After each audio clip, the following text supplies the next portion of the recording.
Good morning, friends. My name is Ashutosh Garg. I work as a solution provider with Furnace Improvements. Our company is in the business of revamping fire heaters.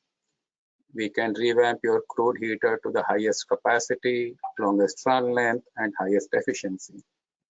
This webinar today is born out of our experience and dealing with customers like you for more than 40 years. This is our fourth webinar, and I welcome you all. As all of you are aware, the whole world is experiencing the COVID pandemic these days. I hope all of you are keeping safe and following all necessary precautions. We'll be talking today about how to get 8 years run length in crude heaters. The question is, why should we target 8 years run length? So in the US, prior to 1985, there was plenty of refining capacity. There used to be more than 300 refineries in the country. And today there are only 120 left. The overall utilization in 1980s was only 78%. So if the heater was shut down, it was not having any effect on the bottom line. Now, since 80s, no new refinery has been built in the US. We have been upgrading our existing refineries, and currently the utilization number is in mid-90s, and it's creeping up. That means we cannot afford to shut down the crude heater every 2 to 3 years, as it affects the profit directly. Even in the rest of the world, anytime you shut down your heater, crude heater especially, you are incurring millions of dollars in loss. Also, if you have to do pigging or steam air decoking, you're talking about almost like a month, a couple of weeks shut down. So we'll be talking about crude heaters for the next hour. Crude heater, as you all know, are one of the largest equipment in the refineries. It is very easy to overfire any crude heater, almost like a balloon.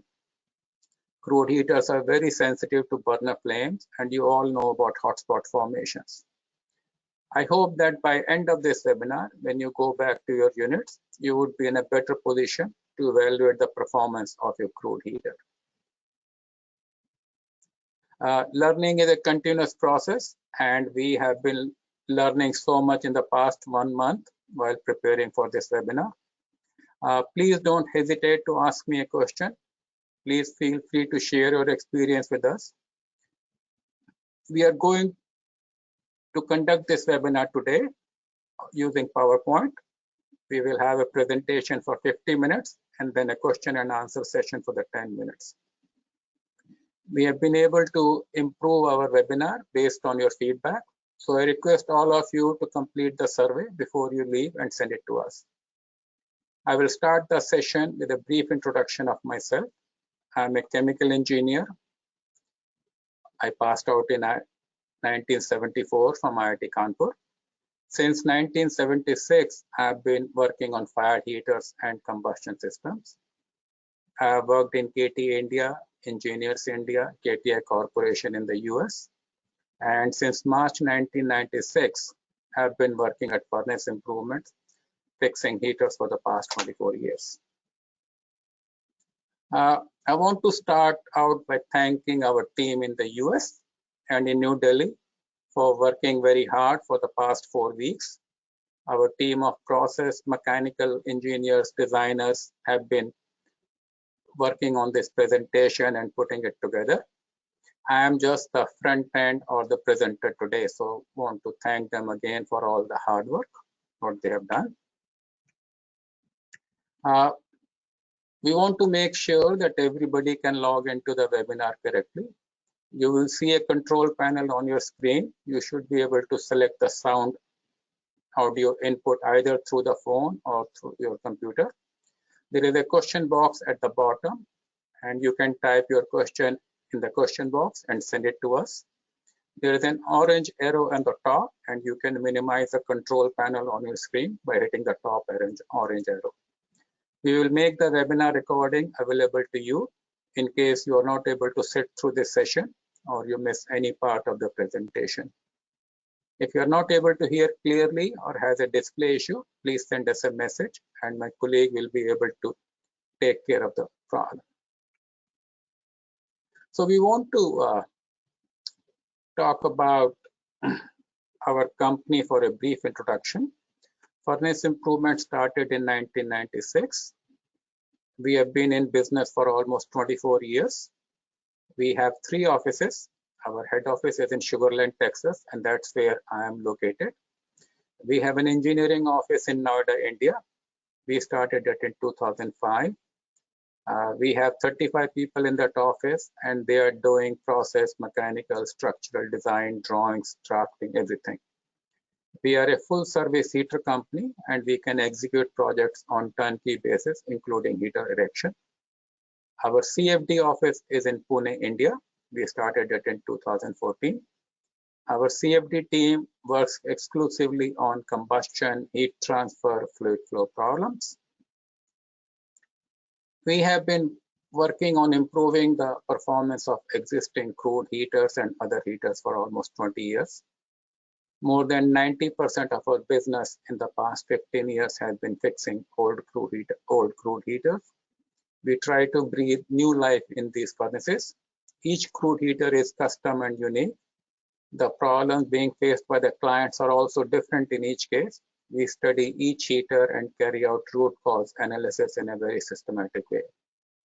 We have also challenged conventional approaches being followed in the design of heaters. We have seen some new technologies that can help you maximize the crude heater run length. So this morning, we will be talking about crude heaters and their run length. We will start with the different configurations of crude heater. We will talk about advantages and disadvantages of each type of design. We will then move to the critical design parameters that you need to pay attention when you are working on your crude heaters. We will talk about the crude heater that we designed for a refinery to achieve 8 years run length. We will finish with questions and answers in the end for about 10 minutes. I take this opportunity to thank all our clients for their trust in letting us work on their crude heaters. Our first crude heater job was engineering study for Citgo Refinery in Corpus Christi.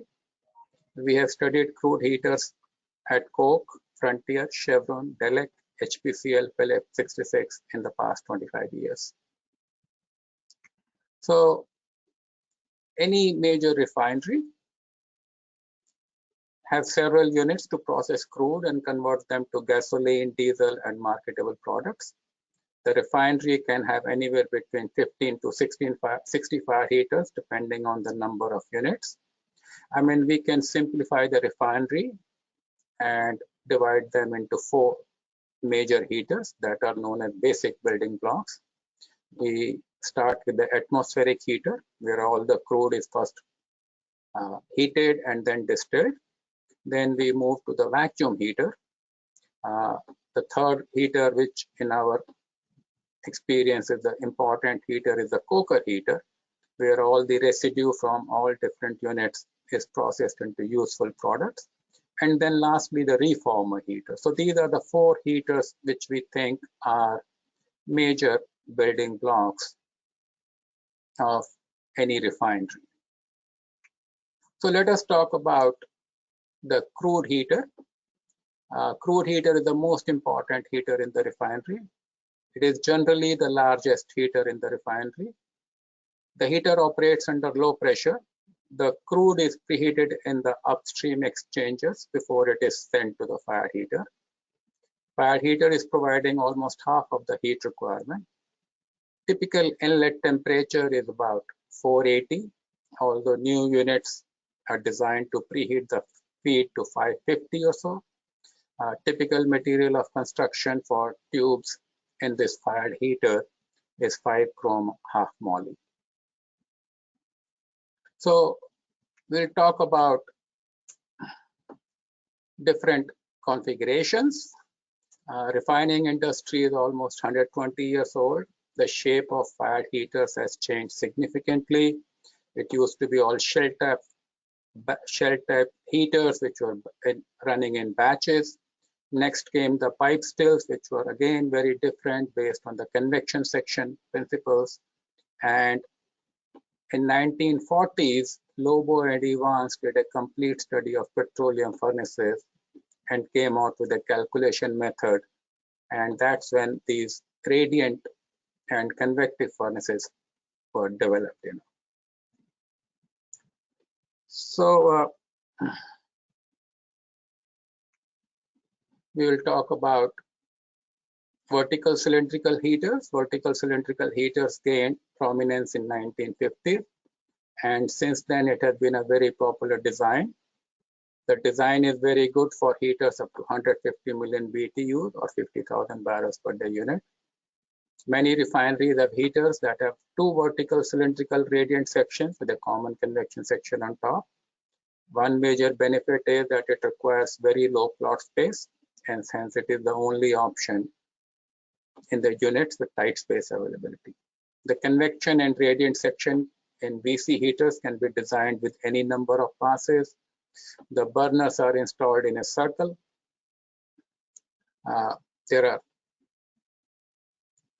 Because the tube length is restricted to about 65 feet, and it's a very good heater. There are a few issues, we will talk about them later actually, but it's a pretty good compact heater. The second heater, which is more popular in crude service, is cabin heater or box heater. They can handle up to 150 million BTU for each cell. Another popular variation of this heater is twin cell crude heater, where basically you have two box heaters combined with a common convection section, and they can go up to 300 million BTUs. There have been heaters with 3 cells and 4 cells going all the way up to about 600 or 700 million BTUs. In cabin heaters, the tubes are located on side, wall, and arch. That's typically, and because of the symmetry, the number of passes are typically 2, 4, 6, or 8. They require the tube length in these heaters have no limits and can extend all the way to 85 feet. They require large plot space because an equal amount of space is needed for removing tubes. The box heaters have flat roof, and the cabin heaters have sloping roof. I'm showing both the sketches over here. Burners are installed in a straight line on the floor, and that's basically the description. You could do the third type of heater we want to talk about is multicellular crude heater. It started in 1960s. There was a trend towards using large burners. Multicellular heaters are very compact. There are tubes all around the radiant walls, as you can see in this sketch. And then there are tubes in the center creating many symmetrical cells. So the tubes in the center are double fired, are fired from both the sides. Tubes on the walls are fired from one side only. Each cell may have 1 to 3 burners firing upward. These are very economical in construction or in terms of cost. These heaters were very good, but then because of the ultra low NOx burners, they were kind of discontinued. So nobody puts these heaters anymore actually. So I will take a poll with the audience now. We have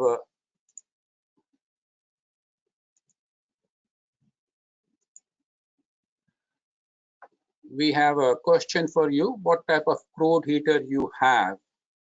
And please, I will wait for a minute.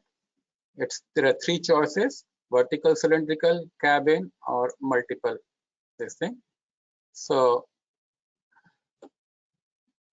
if you have any response, if you have a vertical cylindrical, please then get back to me. That's what we want to see. How many people have vertical cylindrical crude heaters or cabin heaters or multicellular heaters.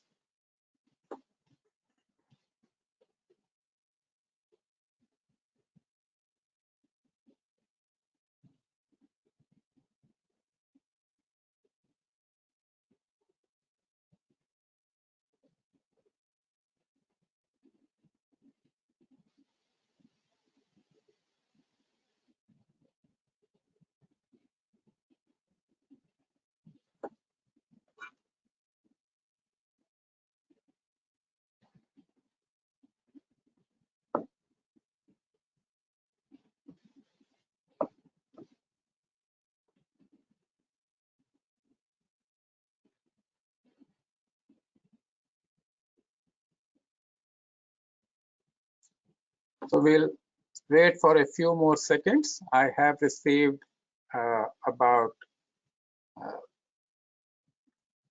44% people have voted. I suggest if all of you can vote, we can get a better response.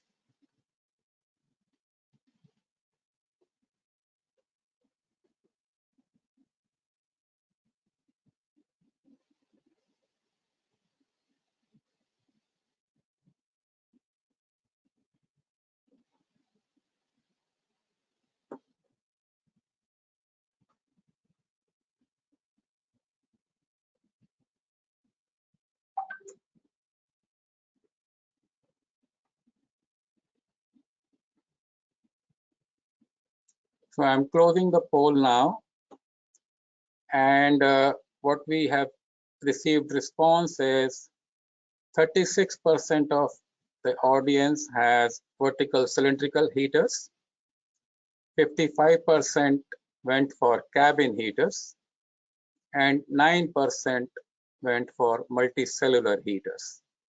So I think it's a pretty good response, and that's what we see in the industry also. So thank you all for submitting your response, and we will move on.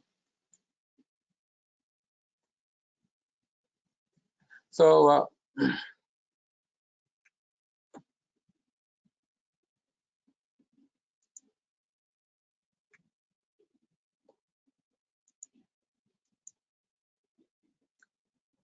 so what we did was we have been working on crude heaters for last so many years. So we had data for more than 30 crude heaters from all over across the globe. And we put our process team to make a database and try to get some sense about the design parameters. And one of the reasons we did this exercise was that people told us, our clients told us, that they were getting only 2 to 3 years run length in crude heaters. So we wanted to study these heaters and see what type of issues they are facing and how we can improve these existing heaters and even the new heaters to get them to extend their run length all the way to 8 years. So we did this, and I'm trying to share the results of our analysis. As I said, we found cabin and box heaters for most of the large applications, vertical cylindrical heaters for the smaller applications. Average process heat duty was about 187 million BTUs. Average charge rate was about 78,000 barrels per day. Inlet outlet temperatures were ranging around 476 inlet, 700 degrees outlet. And the pressure, inlet pressure was about 158, outlet was about 36. And the pressure drop across the heater was about 122. The range of pressure drops ranged from as low as 50 all the way to 250 psi. Here are some more results from our survey. We looked at the average radiant heat flux, and it was about 11,000. Mass velocity, another important parameter used, was about 288. Volumetric heat release, about 7,000. Bridge wall temperature, 1560. And the average tube size, what we found in the crude heaters, was about 6-inch NPS. That was the most common tube size in the crude service. Then we separated this crude heaters in cabin heaters and VC heaters. And we looked at the firebox height and diameter ratio, or firebox height to width ratio. For cabin heaters, we found that H by W was around 2.1. Most average number of burners in cabin heaters was around 20. Design heat release of each burner was about 12.1, and the floor heat flux was about 238,000. Floor heat flux is a new parameter, and it is based on the total heat release divided by the floor area of the heater. It has become important in the past 10 years because of ultra low NOx burners. Burner vendors tell us that this number needs to be around 300,000 to get good NOx reduction. So we have started publishing and calculating these numbers. For the vertical cylindrical heaters, we found that the H by D ratio, height to diameter ratio, was about 2.4. API allows up to 2.75. These crude heaters had an average of about 12 burners, each with a heat release of 13.5 million BTUs. Surprisingly, the floor heat flux, what we calculated, was about 370,000, 50% higher than the cabin heaters, and I think almost on the higher limit, or even exceeding the API limit, which is still not in published, around 300,000. So that's basically was our finding. So I think we were trying to calculate, assemble all this data and see how we can improve the reliability of fired heaters. We looked at the burners. The burner size, as I said already, was 12 and 13.5. We looked at the burner to tube distance. We think that is also an important parameter. And in cabin heaters, it was about 5 feet 3 inches. And in VC heaters, it was slightly more, like 5 foot 9 inches. I think it goes along with the heat release. And these are meeting API 560 minimum clearances. We also looked at the air side pressure drop, and I will talk a little bit more about that. In cabin heaters, it was generally around 0.4 inch. That is basically the draft available for the burner sizing or burner to operate. In the VC heaters, the draft available was about 0.6 inch, especially because of the height of the radiant section. So this was our survey of 30 crude heaters. If you want us to include your crude heater, you can send us the data, and we will include your crude heater in our analysis, and we will share the complete results of our crude heater survey. It will benefit you also. So what we were trying to do was to identify critical design parameters for the crude heater, and we can separate them into two sides, coil side and fire side, just like, because in any furnace, heat transfer is starting from the fire side, but ultimately it is going into the tubes. That's where the fluid is. So both sides are equally important. On the coil side, we identified fluid mass velocity, average heat transfer rate, and coil size, or the pipe size.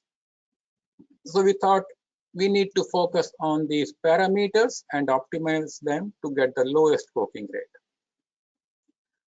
Average heat transfer rate is one of the most important parameters controlling the radiant section size in any crude heater. So let us talk about the fluid mass velocity. Fluid mass velocity is mass flow per unit area. The units are pounds per second plus foot square. The average mass velocity for the 30 crude heaters was around 280. The fluid mass velocity is based on the heater coil size and the number of passes. The coils are generally available in fixed sizes like pipes 4, 5, 6, and 8. The number of passes are also in the multiples. Now, as you will see, pressure drop is proportional to the mass velocity square of the mass velocity. The inside heat transfer coefficient is proportional to the mass velocity raised to the power 0.8. And film temperature is inversely proportional to the inside heat transfer coefficient. That means if your inside heat transfer coefficient is high, you will have lower film temperature. And coking rate in heaters is directly proportional to the film temperature. So if your film temperature is high, you will have more coking rate. And if your film temperature is low, you will have less coking rate. And it's basically about every 26 degree increase in film temperature doubles the coking rate. So you can see the importance of fluid mass velocity, and our recommendation is optimize the fluid mass velocity in your heater. That will be our recommendation. The second parameter we are going to be talking about is average radiant heat flux recommendations. Fired heaters are based on empirical correlations. We can design a crude heater for 8,000, 10,000, 12,000, or even 14,000 average radiant heat flux. The issue is the radiant size and heat run length. The average number for our 30 heaters was around 11,000, but here I have collected the literature recommendations. Article by Berman recommended 10 to 14,000. Nelson Petroleum Refining Engineering recommended from 10 to 15,000 BTUs for crude preheating up to 600. So we are shooting up to 700. So that's typically, but if you look at the different references, everybody is around 10 to 12,000 number. The third thing we want to talk about is the coil size. And as I said, they are available in different pipe sizes. I just want to tell you that if you use smaller tubes, we will end up with having more passes. Now, smaller tubes are better for heat transfer. They offer higher surface to volume ratio. They also offer higher inside heat transfer coefficient for the same mass velocity. Now, the downside is more number of passes require more piping and instrumentation at the inlet and outlet. So my suggestion is we should look at all the options. We should look at 4-inch, 5-inch, 6-inch, and see which one offers you the best coking rate or which one offers you the best design. Historically, most end users have preferred large tubes and lowest number of passes, but it's always good to optimize some of these things, So let us move to the fire side, and we examined a number of parameters what affect the heat transfer and coking, and here we are listing about 3 parameters for uniform heat transfer on the flue gas side. We think heat release per burner, that is one important parameter. Second is burner to tube clearance is another parameter. And the third is the burner air side pressure drop. It gives us an indication of flame length and turbulence in the firebox. So these are the 3 parameters. I mean, there are a lot of other parameters we can use, but what we are trying to do is to simplify the things and just tell you the 3 most important parameters. So let's start with the heat release per burner. We think it's a very important parameter to achieve long run length. If you have a lower heat release per burner, it ensures uniform heating in the radiant section. And this has become extremely important because of ultra low NOx burners. Ultra low NOx burners have very long and lazy flames. And our experience is anything more than 10 to 12 feet does not remain straight actually, and they tend to lean towards the tubes which are in the colder zone. So we can help you determine the right burner size in your fired heaters and possibly improve your run length. The second parameter we are talking about is burner to tube clearance. Again, an important parameter, critical parameter. Our experience says burner flames should be as far away from the tubes as possible. And Lobo and Evans, when they did the paper 80 years ago, they called for non-luminous flames and all radiation taking place by triatomic gases like carbon dioxide and water vapors.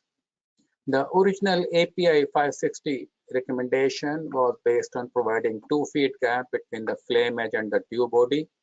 That was a good measure for standard burners, but with ultra low NOx burners, it has proven to be inadequate. So that's basically, we think the burner to tube clearance plays an important role. The next thing we want to talk about is burner air side pressure drop.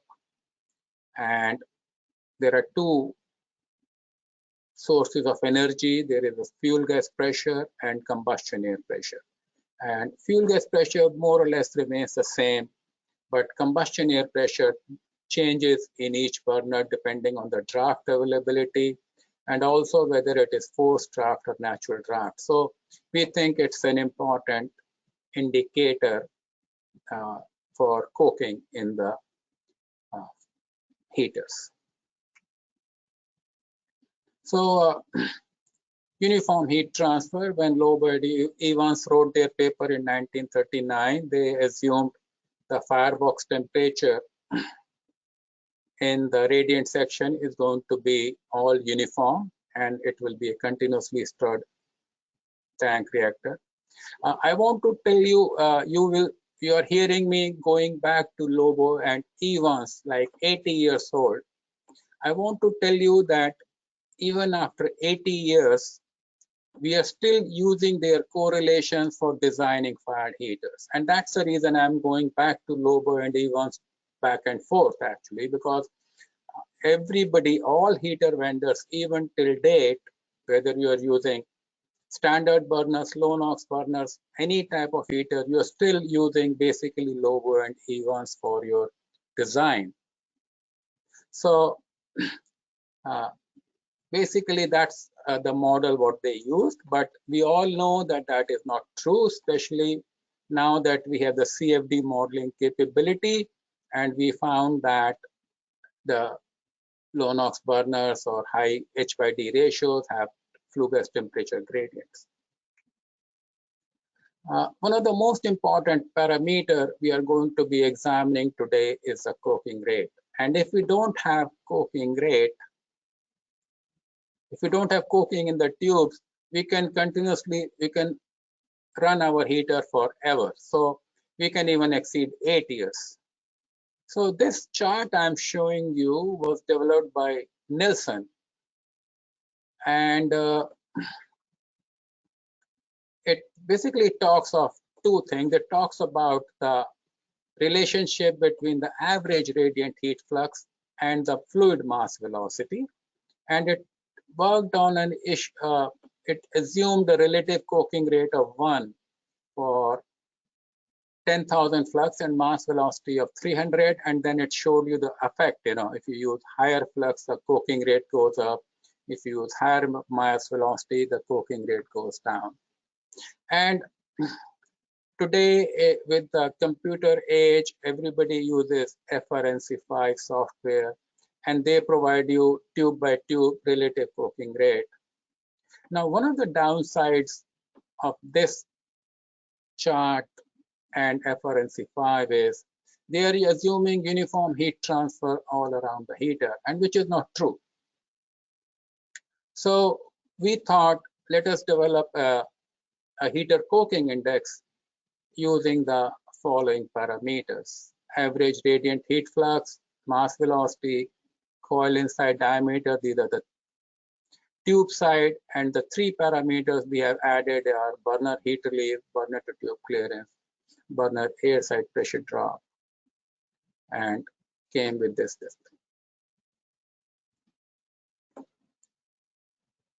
So our objective is to get you the lowest coking rate, and we can differentiate between good, bad, and ugly heater designs. All these parameters are listed on API heater data sheet, so you don't have to do too much digging, maybe just a drawing or maybe data sheet. We are going to develop this crude heater coking index and issue it as an app very soon, in the possibly next a month or so. And you will be able to check your heater coking index. So let us talk about the case study we are going to be presenting today about crude heater with 8 years run length. And this goes back almost 30 years. In 93, I was working for a fire heater company. They got an order for crude and vacuum heaters for a Houston refinery. A giant EPC was executing the project. A renowned process licensor had developed the fire heater process design. The EPC company invited bids from different heater vendors. Our company supplied the heaters and they began operation in 1997. I left the company in 1996 and started furnace improvements. And in 1999, I was conducting heater training, and I met several engineers who were involved in the startup and operation of these heaters. They talked about several operating issues with the crude heater. I told them, hey, I was involved in the design, but since the design was fixed and company wanted to secure the order, they had to give them the most competitive design. And the things ended over there. They contacted me a couple of years later and said that they are putting up a new atmospheric and vacuum unit in another refinery. I stressed the importance of process design of fire heaters. I told them process design of a heater and floor plan of a home have the same importance. So in 2002, we started working with their project team. The client told us that they are looking for 8 years run length for the new heaters. We took it as a challenge and told them we could do it if they are willing to work with us from the beginning. They agreed, and we started working with their team. The client was working with an EPC company for the whole project. We gave them the process requirements. We developed a thermal design. We developed several different configurations to suit their plot plan, to suit their budget. We looked at air preheater. We looked at waste heat recovery. We even looked at the transfer line, and we were able to improve the transfer line, what EPC company was doing, and we were able to save them about 14 pounds of pressure drop. So, I mean, although the transfer line is more important in vacuum unit, but when you're designing heaters for 8 years run length, everything counts. So these heaters were built in 2005, and we found out in 2015 that heaters have completed 8 years run length, and that is why we are presenting the webinar today or paper today, because we have been successfully able to achieve it. So how to get the best fire heater for your money. All of you know the typical procedure.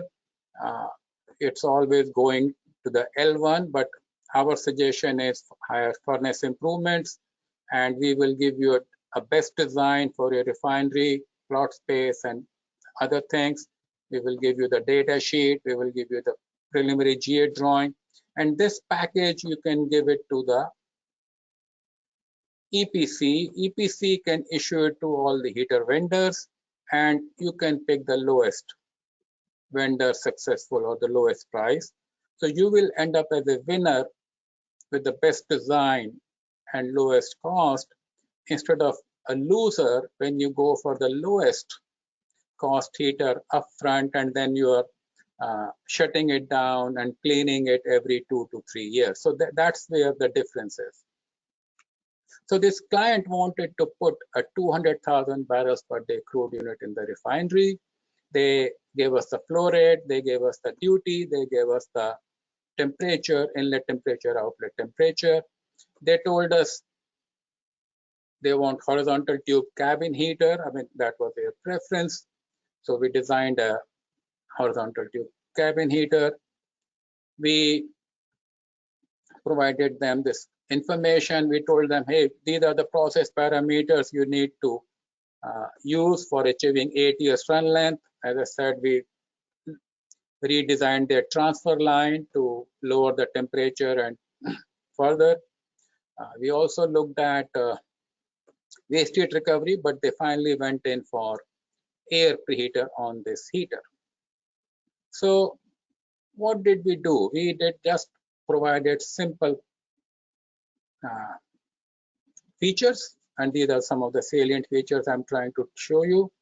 Average radiant heat flux, we used 10,000 BTUs. We used a 5-inch coil, nested coil. We used 66 foot of tube length to get a heater height to width to length ratio of 1:2 to 5. And we put burners every 3 to 4 feet. So that is all. And if you see, all these recommendations are very simple recommendations, nothing out of the ordinary, but it's a combination of all these parameters to get run length. By the client for this reliable design was about 10%. The client also went for 2 single cell heaters and combined them with a common air feed system. The logic was that if they have to ever decoke their heater, I mean, they never had to decoke it, but if they have to decoke one heater, they can always do that independently. So they went in for 2 heaters and with a common air feeding system, which was, and this is the basic sketch. So I want to show you 2 comparisons. I want to show you first the design, which was put up in that first refinery, and that heater happened to have the same size, and it was recommended, developed by the licensor. This heater had 12,000 flux, a mass velocity of 282, coil size of 6-inch, and other parameters I have listed, heat release per burner. And we calculate a coking index of 30 over here. And if you look at our design, it is not very different. It's just a cabin. We used 10,000 flux. We used a mass velocity of 357, coil size of 5. We used 5 million BTUs burner. And our coking index is coming out to be 8.7. So if you look at this thing, our heater is about 3.5 times more reliable than the design given by the licensor. And if you look at the cost, we are talking about just 10. I mean, I have given you the breakup over here that we are looking at only about 10% or 15% more cost. So what will you spend 10% more to buy 3 times more reliability and run length? That's the question you need to pose. So basically, that's where the biggest difference is. And I think a reliable heater will go for you for a long this thing. We are coming to close, so I just want to talk about one case over here. So this is a heater, crude heater again with 200 million BTUs heat duty. The client shifted to shale crudes and started experiencing very short run lengths. they started injecting antifoulants, costing millions of dollars every year. The client contacted us and asked for our help. We did an engineering study and we looked at the operating data and told him that the upper 1/3 of the heater, which you see over here in yellow, was receiving 40% of the total heat, and bottom heat was receiving only 25% of the total heat. So there was a heat distribution mismatch in this heater. And the situation was so bad that they were decoking it every 3 months. And they were also putting antifoulant, which was costing them millions of dollars per year. So we looked at it and we said, we can help you. We can work with you. So we gave them a lot of recommendations, again, both on the coil side and fire side. Fire side, we said, hey, we will put small burners instead of the large burners. So we ended up putting small burners, ultra low NOx burners with reduced flame length. It reduced the tube metal temperatures and it improved the run length by 8 times. That means from 3 months, we went to 2 years. Now we could have gone for more if they would have implemented our coil side recommendations, but the coil side recommendations were not implemented because they had only retubed the heater last 1 year. So they said the coil is still new, so we will do it in future. So, but that's what I want to show you over here. You can see that we did the CFD modeling. This is before and this is afterwards, and you can see by having shorter, narrow flames, we were able to improve the heat duty. And if you look at the coking index, we just did the comparison of coking index, and you will see the process parameters have not changed because we did not do any process modifications. We only changed the heat release per burner from 38 to 13, improved the burner side pressure drop, and by doing these changes, we were able to reduce the coking rate by a factor of 3. Now our calculation is showing a factor of 3, but actually it was a factor of 8. So you can see some of these modifications can really improve the run length, the simple modifications. And we want to ask you that if you have any crude heater that is having a run length issue, we can help you there.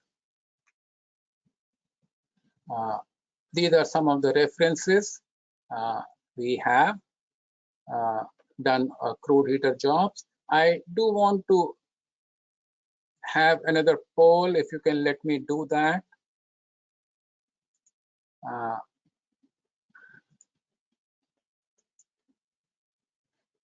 So a question is, what is the typical run length of your crude heater? So if you can answer back, that will be very nice. We can get a little better idea of the run length. So please answer if it is less than 2 years, if it is between 2 to 3 years, between 3 to 5 years, So please get back and I will share the results with you of this poll.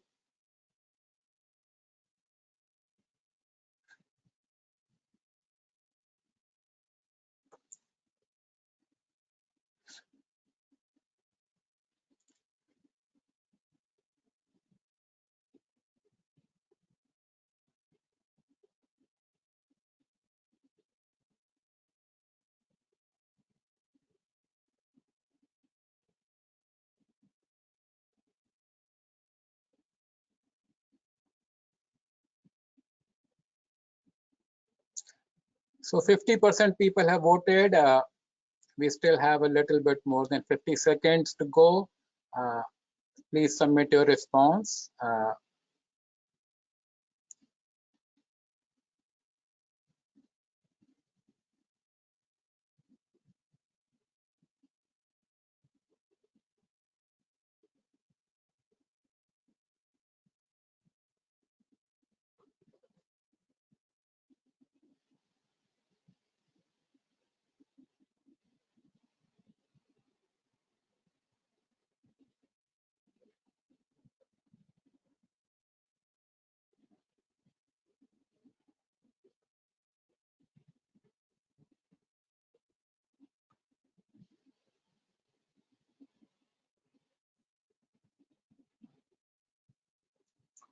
So I'm closing the polls, and the results are that 33% of the audience has run length between 2 to 3 years, and they are definitely a candidate for improving the run length.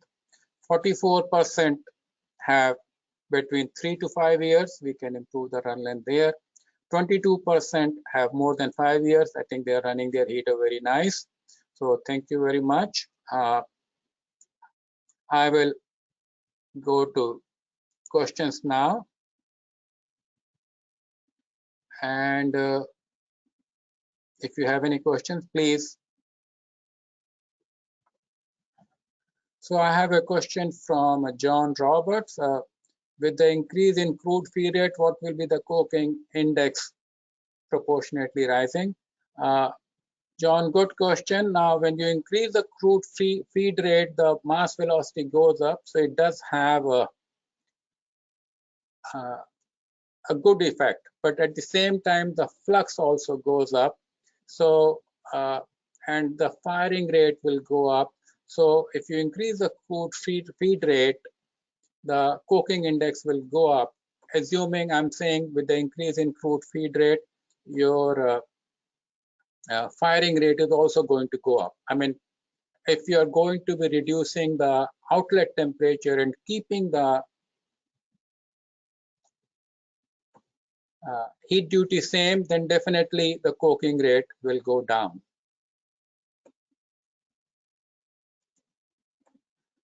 Any other questions we have?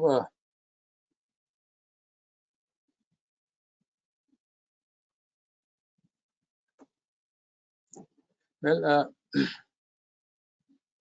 thank you very much for giving me a patient hearing.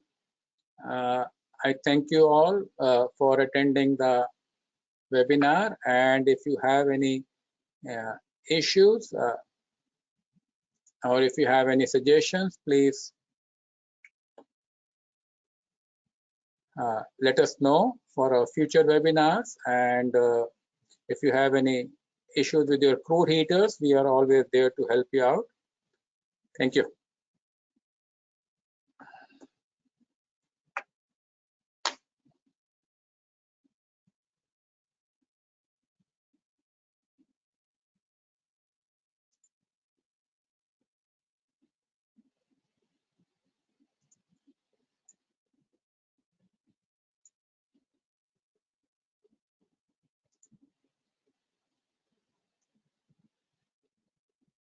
Thank you all. I'm ending the webinar now.